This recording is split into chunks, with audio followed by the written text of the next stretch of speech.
Welcome to the first episode. Well, technically, not really, but the first time I am doing the Warrior Wednesdays on Wednesday at 7 p.m. Mountain Standard Time. So, welcome. If you haven't ever watched my show before, Make Mental Health Matter, you are in for a treat. We are just adding this second hour starting today. So, again, Wednesdays are new for me. This is a whole new thing. And I am very excited to be adding this additional hour to the show. We have been, I have been doing Mental Health Mondays since November of 2021 and just recently decided to move over to the E360 platform and Achieve TV, which we just started on Monday with the theme of Mental Health Mondays. And now we're adding the second hour, which our theme for Wednesdays will be Warrior Wednesdays. So you get a chance to learn a little bit more about me and why I'm adding this second night. It's not really a night, but this second hour to the Make Mental Health Matter show. I will be having guests probably starting next week that will come on and share their warrior journey with you. And what that means to me, at least, is those who either experienced or live with a mental health challenge. It could be something that was very traumatic that happened in their life, or possibly a story of resilience, really, and how they moved through whatever was going on. So again, it's it's going to be really open conversation with those who potentially experience trauma early in their life and then sharing their warrior journey. So, I want to give you a little bit of background about myself. And again, if you haven't ever watched me before, my name is Kelli Melissa Reinhardt, and I am the founder of BCC Evolution, which is a mental health and suicide awareness nonprofit. I started it in 2018 after I lost my middle sister to a completed suicide on February 20th, 2017. And for me, this journey has been one that I never imagined would be one that I would go on. And ultimately, I really was set on this idea of helping at least one person. And I knew at that time that I was not educated. I didn't know what to look for as far as any signs, or know what to listen to or listen for as far as the symptoms. And if you're not familiar with what signs or symptoms are, I'll tell you a little bit after too. But ultimately, I just had no idea what my sister was going through. And I almost really shut my emotions off to her because, one, I had a 1 year old. I had a newborn. And then by the time my sister passed, he was about a year and a half old. And I was just trying to do the mom thing. And my sister had attempted suicide 6 other times. And for me, I just could not understand why she didn't want to be on this planet. I mean, literally, she has tons and tons and tons of friends and people that she could have reached out to at any point in time. Yet for some reason, she felt completely alone. And attempt after attempt, what that does to you as a family member, it's really, really hard. So the words that I used as related to my sister, I would call her my crazy sister. I would call her my over dramatic sister. And those were just the words that I used because I didn't understand anything that she was going through. I also thought she was a hypochondriac. She was diagnosed with MS about a year and a half before she passed. And for our family, we're not really sure if it was a true diagnosis because there had been so many instances leading up to this as to she had this or she had that, or it wasn't this or it wasn't that. And so sometimes we didn't know what was real and wasn't real. And so that led to not believing in what she was saying ultimately. And that's where even the attempts came in. So most of the time, she would like call us and be like, I love you. Tell so and so I love them and take care of my kids and you're a great mom and blah blah blah. And at that moment, we all knew, okay, Carrie probably did something, hang up the phone, call 911, get her stomach pumped, put her on a 72-hour hold. I mean, that seemed to be the cycle. And then at one point in time, she actually went into a mental health facility for about a week and a half ish. I felt like she told them what they wanted to hear and they let her go. I don't know if that was the case, but that's the story that I tell myself or what I believed at the time. And then later in life, she actually ended up having a hysterectomy, which almost took her life. And at that moment, it felt like she finally wanted to be alive. And as far as we knew, our family, she didn't have any other attempts between when that happened up to the point that she actually completed suicide. And that was just this period of time, and I finally felt like I had my sister back. I mean, they got her on the right cocktail of medication, and she was taking it regularly, and what I remember of my sister, because she was that one person that I grew up with the most, because we were in the same household for longer than any of my other sisters. And I have four total sisters that I grew up with. And she was that one person that was there the most. And so I remember the old Carrie, and I felt like for once I finally got her back. So fast forward into the space, I look now with the new eyes that I have with lots of education, lots of certification, lots of resources, much more knowledge than I have. And I can see in retrospect her unraveling before she had completed suicide. And that wasn't something that I would have ever noticed because for me, I shut off my emotions to her. I just couldn't understand and I wanted to protect myself.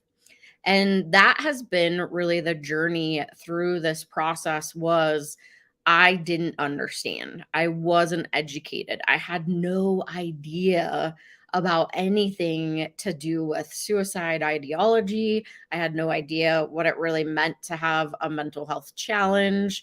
Although I had experienced depression in the past and at one point in time had taken antidepressants, it just wasn't something that I had to do for a long period of time, nor did I understand that. So after my sister completed suicide, it was really hard. I didn't quite understand what was going on. And for me, I actually ended up pairing two traumas together. So my son, like I said, he was about a year and a half when my sister passed, and he had seizures around a little over a year old. It was September, I want to say September of 2016. He experienced or had 6 seizures in an 8-hour span and didn't find anything. I mean, it was the scariest time I've ever been through in my life, not knowing how to help or what to do, and my sister was there with me because she was in the medical field. She was able to explain a lot of things that were happening, and I had no idea what was happening. Then on the day of her celebration of life, my son actually had his second episode of seizures, and he had 3 seizures in a 3-hour span. So my very first ride in the morning was to, instead of getting ready for my sister's celebration of life, it was on the way to the hospital, to Children's Hospital in Denver. And interestingly enough, since he had these 3 seizures, he had them leading up to the point of when I had to leave and go to my sister's celebration of life. And so I left the hospital, went to her celebration of life, did the things that I needed to do, left there and went back to the NICU. And what I figured out over that next year was my coping mechanism was to just keep going. Like go go go. I thought that I had to be strong for my family. I thought that I had to be strong for everybody around me. I couldn't break down, which led me into kind of a spiral, I guess, if you want to call it that. But ultimately, I hit a virtual wall.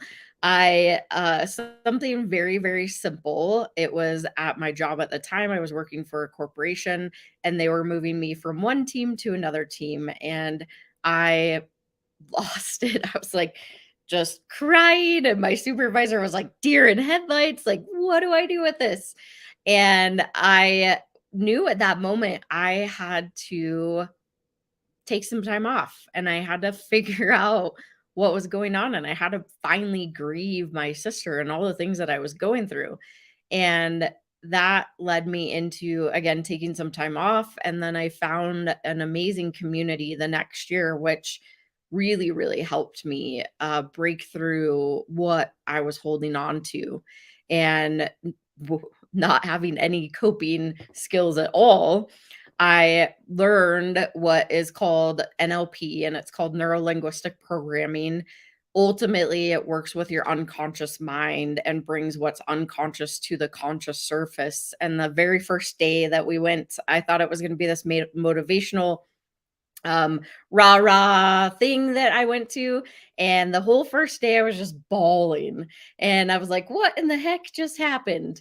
And then I was able though with a process that we did, it was called the day you were born, and I was able to forgive her and forgive myself, which was something that I never knew that I needed, but it was the one thing that I needed the most.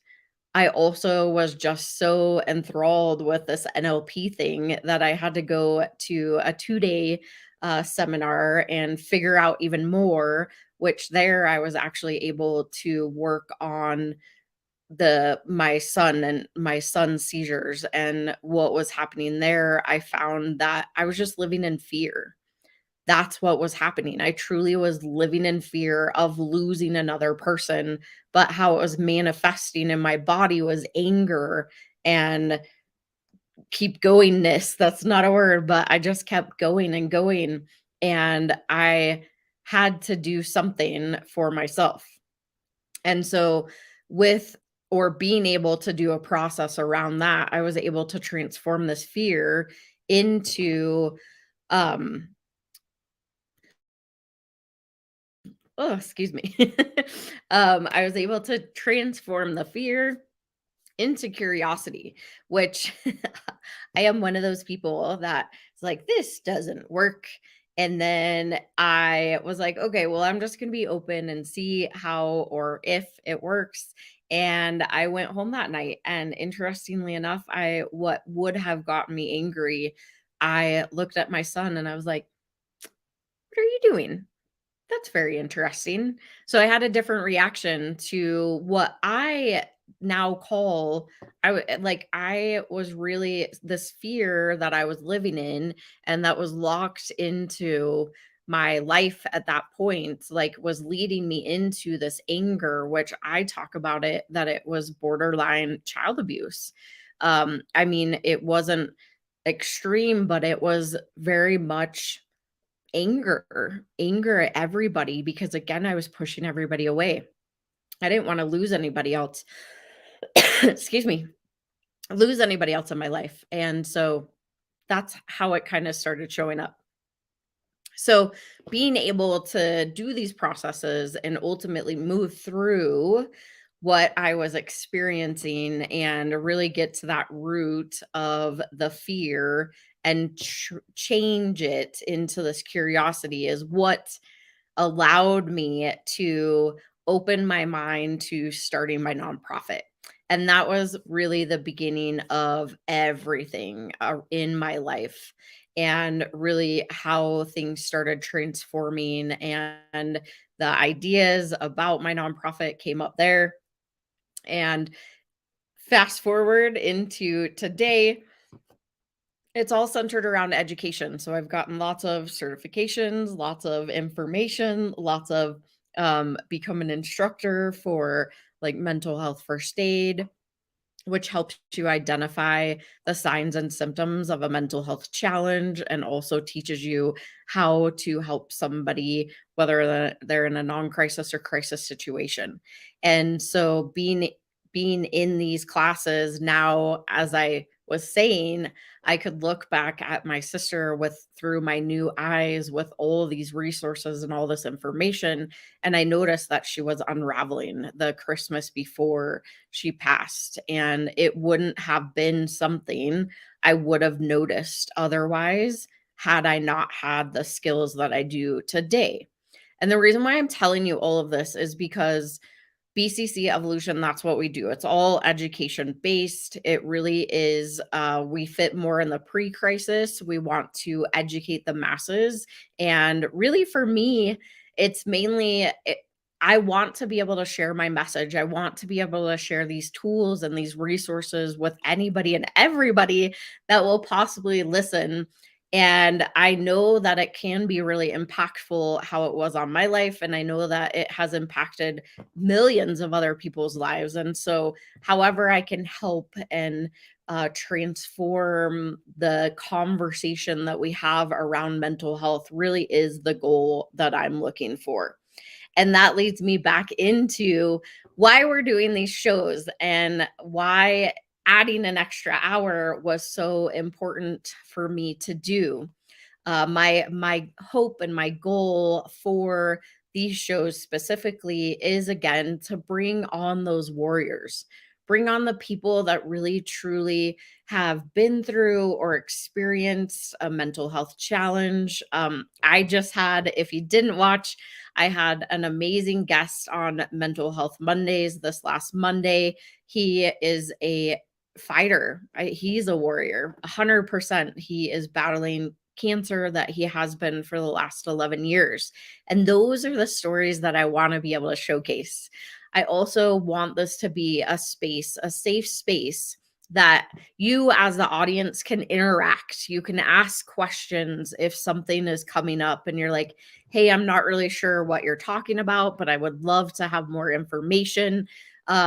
One thing is that when you start interacting um, with the program that we use, you just have to give it permission so that it pops up onto my feed.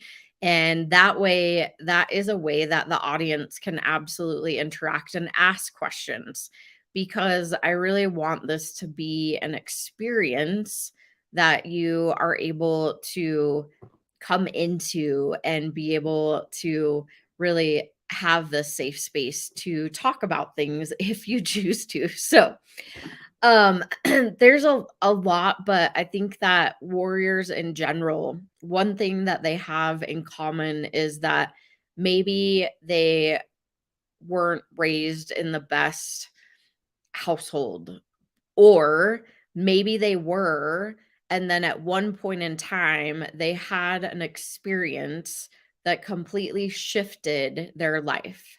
That could have been a traumatic experience. It could be maybe the divorce of their parents. Maybe it is also a point in time that they lost a pet or a friend, or maybe who they thought that they were supposed to be, it didn't end up being that way. And those warriors found the way through. Maybe it's messy. Maybe it's something that, I mean, not maybe. I know that a lot of people, they don't want to talk about it. It's something that we don't want to talk about.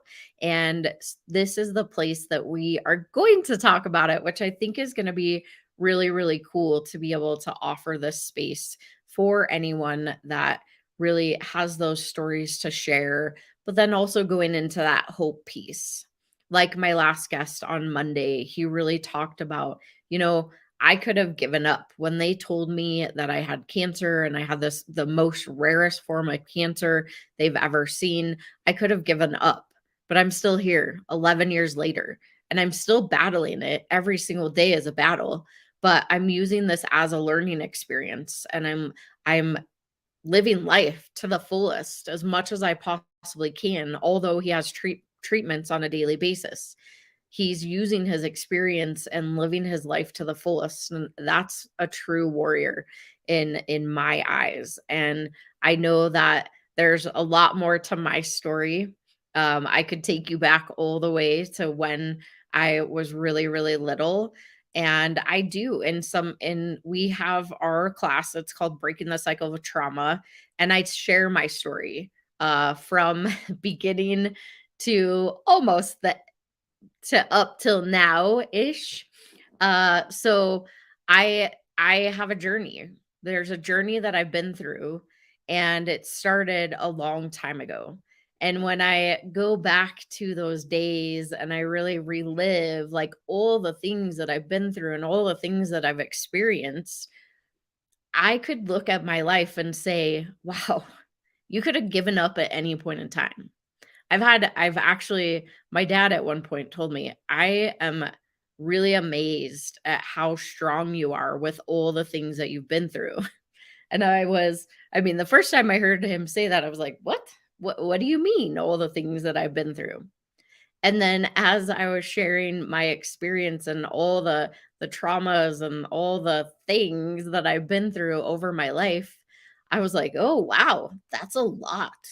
I mean, I could literally talk to you for at least an hour about all the different things that I have experienced throughout my life, but I don't know if it's even that interesting.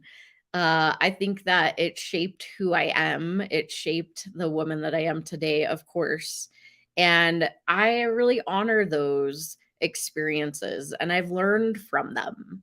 And I think that's the important part is that we as humans need to learn through our experiences.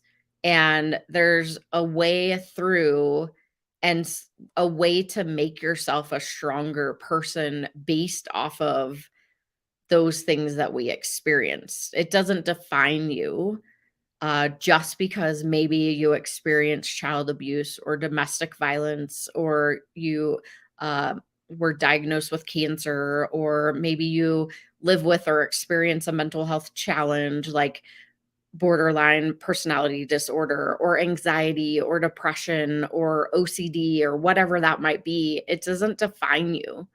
You are a person first, and your diagnosis, it's just there. Or that thing that you experience, it doesn't define you.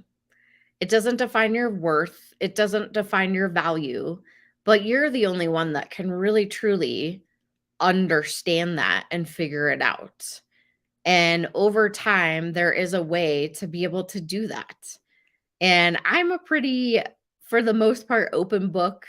I like to share my experiences because I never know who might need to hear my message at any point in time. And so that's why I do what I do today with my nonprofit. And we are going to take a short, minuscule little break. And after this message, I'll tell you a little bit more about one of my particular experiences that I think would be very valuable for those of you watching. So we'll be right back.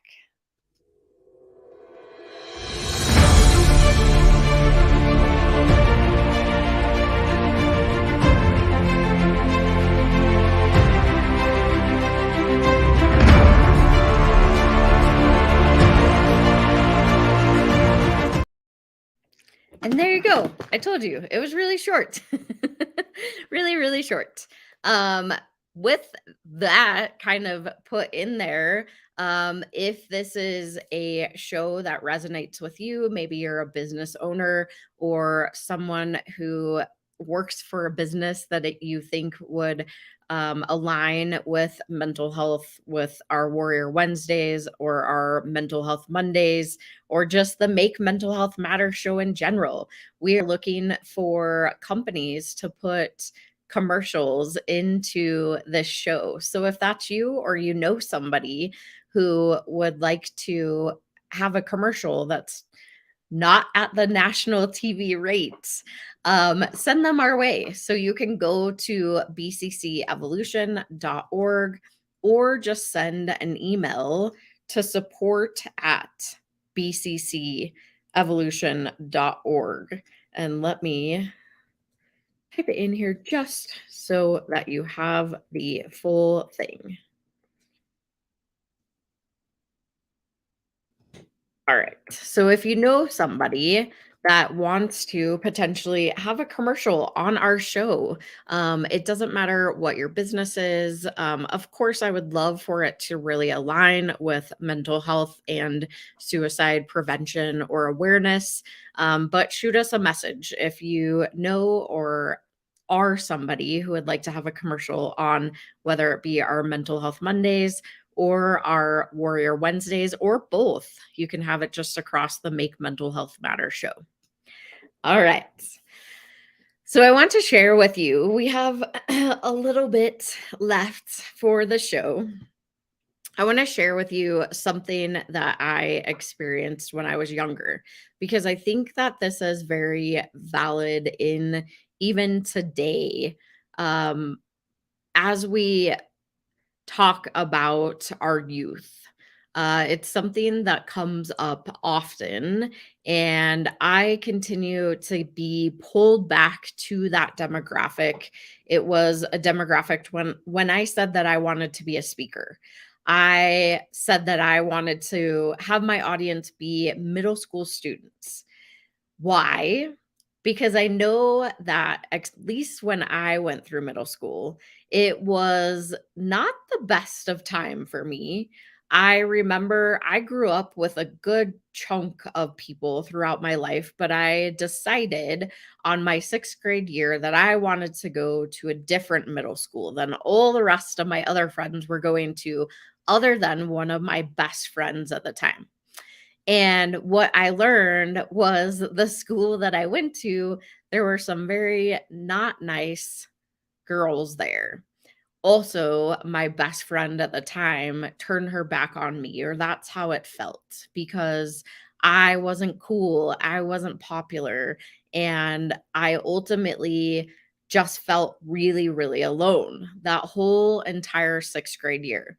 I even asked my mom to move me back to the school that I should have went to originally because I didn't like it and I felt horrible.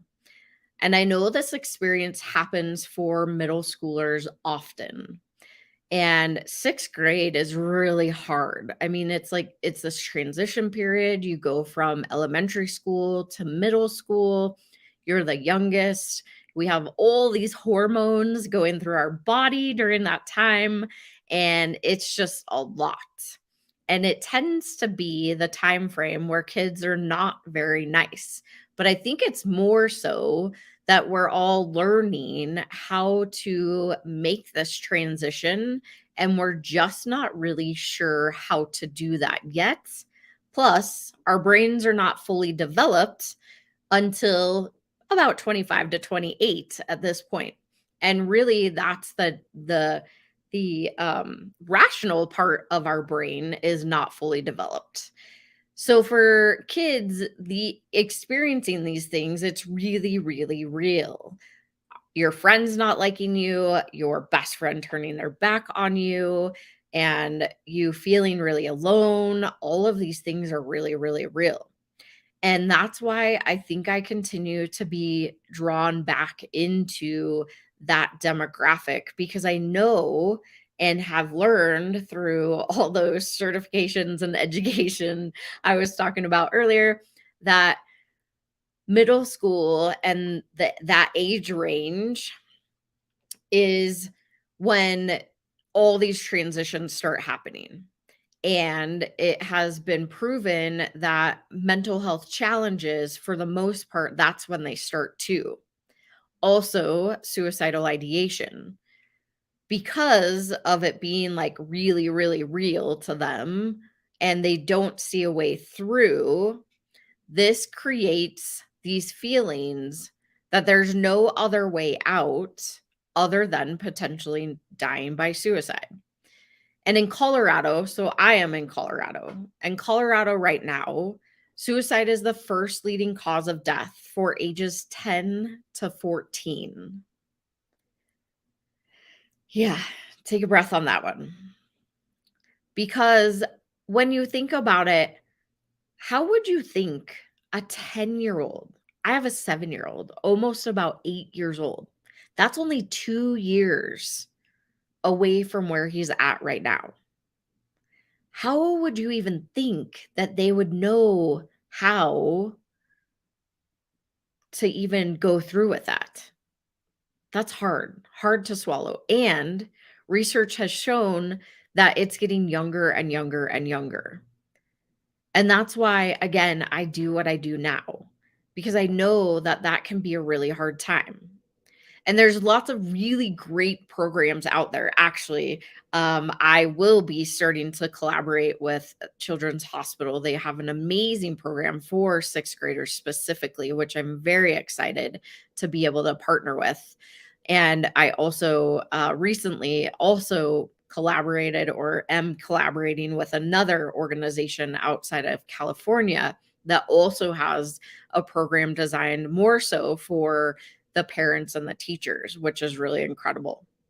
But this demographic of middle school, it is really, really hard. And so this is a time frame that we need to really be focusing on because again, it's getting younger and younger that children, youth are taking their lives, and that's not okay. So, how can we implement tools or skills to really understand? And I think that it really starts with the parents or the caregivers or that one trusted adult to be educated themselves to be able to have these open conversations with the youth. And it can start as early as 5 years old. I've been talking to my kid, he knows what I do and he understands for the most part. There's still some things that he doesn't fully understand, but he can repeat back to people what I do and why I do what I do. And the cool part of that about that is that I know they really truly understand it. And so when we get scared, we're like, "Ugh, I don't know if I want my kid to know this information. I also don't know if I want to have this conversation." Well, I want you to know is if you're not having the conversations, they're having the conversations with their friends. And it would be much better for them to get the right information from you than it is to get the wrong or miscommunication from a friend. And these conversations can be really, really challenging because how would you talk to a 7-year old, an 8-year old, a 9-year old, a 10-year old leading up to 21-year-olds? They can be just as challenging, right? And so we have to learn how to have these conversations. So I'm going to give you, while we have a little bit of time left here, I want to give you some tools and some information and resources that you can utilize at any point in time, whether you're a parent, whether you're a caregiver, a teacher, you directly work with youth, whatever that may be. Or these also work on adults, so you don't have to just use them with youth. But open ended questions. So, open ended questions are very good. The other most powerful tool that you could potentially have in your toolbox is silence. Being able to pause and feel uncomfortable in the uncomfortable. Because oftentimes with youth, they take a little bit longer to process and really figure out what they're trying to say. And so being able to pause to allow them to collect their thoughts, but then also asking those open-ended questions. It's like a onion. You have this onion of information, and most of the time with youth, they're scared to get in trouble or they don't want to disappoint you. And those are generally the two um, feelings that come up when you have these conversations. So it's kind of like this onion. We're just peeling back the layers, layer by layer. And it may take some time. So being patient is also very important. And then using our listening skills, and not only just listening, but listening non-judgmentally. And when I say that, it really, truly, truly is a skill that you have to learn and practice. Because as humans, we, by nature, listen to respond, listen to give advice, or listen to, I don't even know what else. Just we don't really listen. We listen. Our brains are constantly going. And when somebody says something, we're like, oh, we know what we want to say to them. And most of the time, we want to give them advice.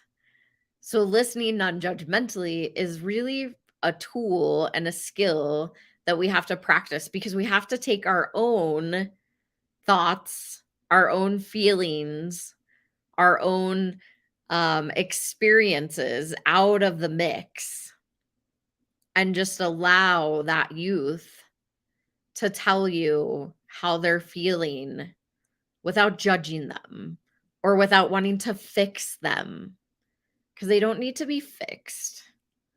They just need to be listened to. And sometimes simply listening non-judgmentally could be the one thing that could help save a youth's life.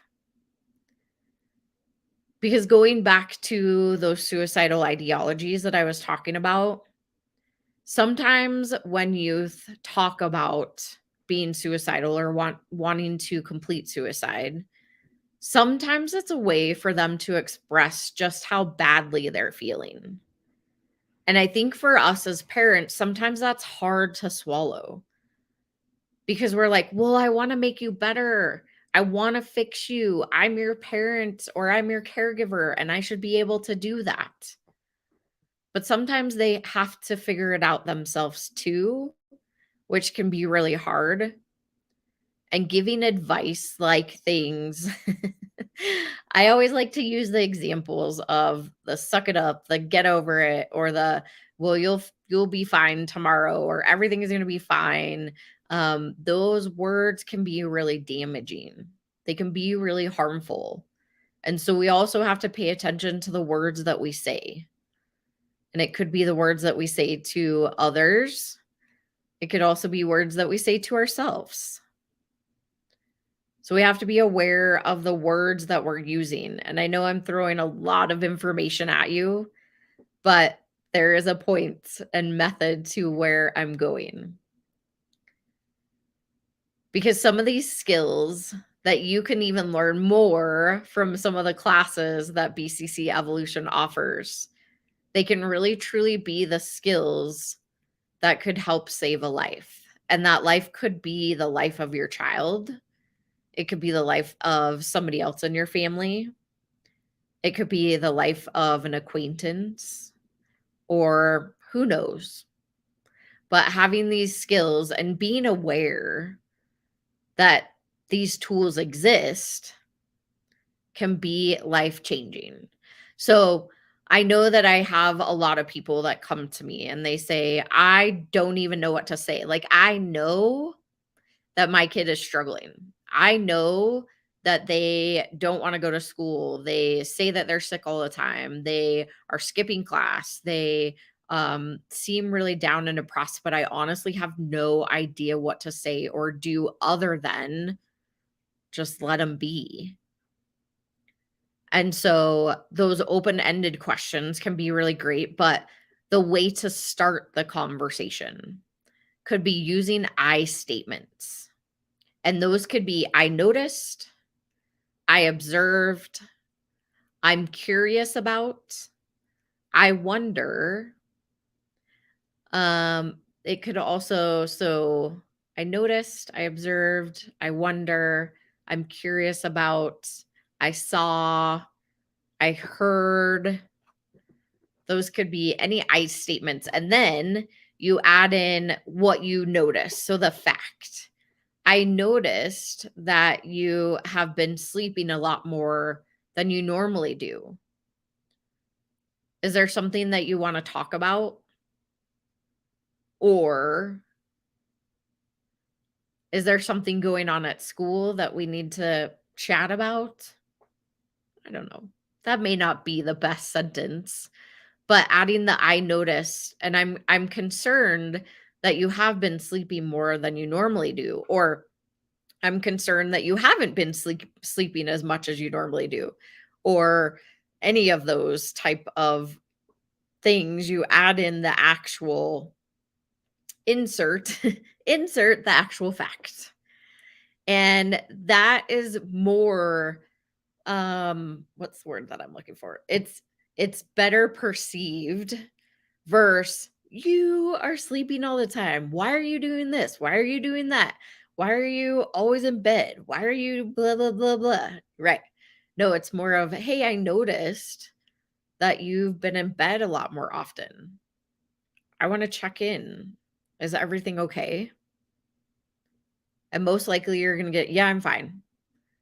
Be like, okay, so I heard you say that you're fine, but do you know why you might be sleeping more often than you were before?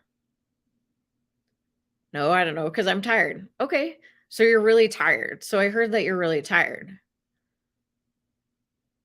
Maybe you want to get out of bed and get something to eat. Does that sound like a good idea? I don't know. Those are just some layered questions. And you can actually use their words that they say to start peeling back the onion. And maybe they'll tell you that something's going on at school. But again, they don't want to get in trouble. They also don't want to disappoint you.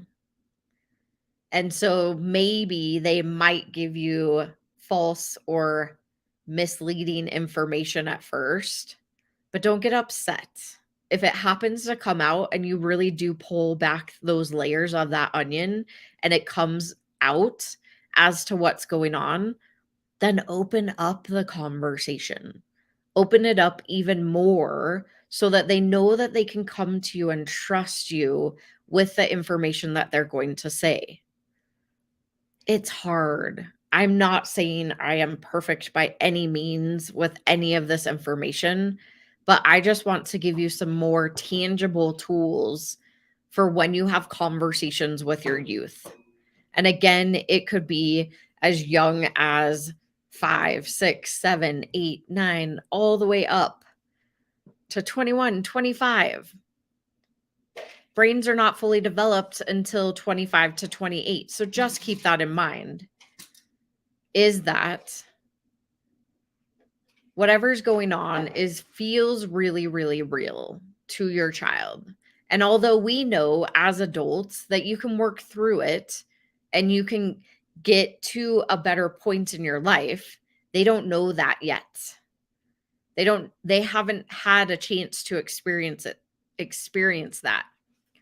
Also, as we talk about older youth or 19, 20, 21, right? The older you get, most of the time they appear to be adults. I know in America we say 18 is an adult, but really technically their brains still are not fully developed. Therefore, they still have the irrational part or the rational part of their brain is not fully developed. So we still have to guide them. We don't have to tell them what to do. We can merely guide them in the direction that is best for them. So I hope that this information was helpful for you. Um, if you haven't yet, make sure that you subscribe and follow this channel. And also, if you're watching this does stream to YouTube. So make sure you mash down that subscribe button. And like I said, I do this show. It is Make Mental Health Matter. I host it on Mondays at 11 a.m. Mountain Standard Time. And our theme for Mondays is Mental Health Mondays, where I talk to guests who are professionals in the mental health space, advocates, or those that live with or experience a mental health challenge. And then now we have added the second hour, which will be on Wednesdays at 7 p.m. Mountain Standard Time, where I will have guests on who are warriors, the warriors that have been through whether it's traumatic experiences, or I don't even know what's going to eventually pop up, but I am going to be 100% honored to be able to share their story so that maybe if they tell you and it's something that you resonate with, maybe it will help you and help guide you throughout life and know that there is a lot of hope in this life. There's a lot of people out there that want to help you.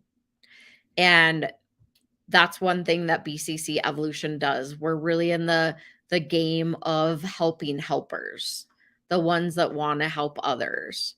And so again, if you need any other resources, information, this is the website over here, bccevolution.org. That is our website. On our very front page, again, if this information was helpful for you, we have a free download on the very front page. It is 7 strategies for mental wellness and a safety and self-care plan. So if you are somebody who supports a youth, maybe you support yourself, or you know somebody who might be struggling with a mental health challenge, a safety and self-care plan could really truly save somebody's life that has those bottom of the bottom. And so go download that, and it's free. So why not? But I appreciate you so much. I'm going to work on the lighting a little bit for next week, and hopefully we'll actually have a commercial.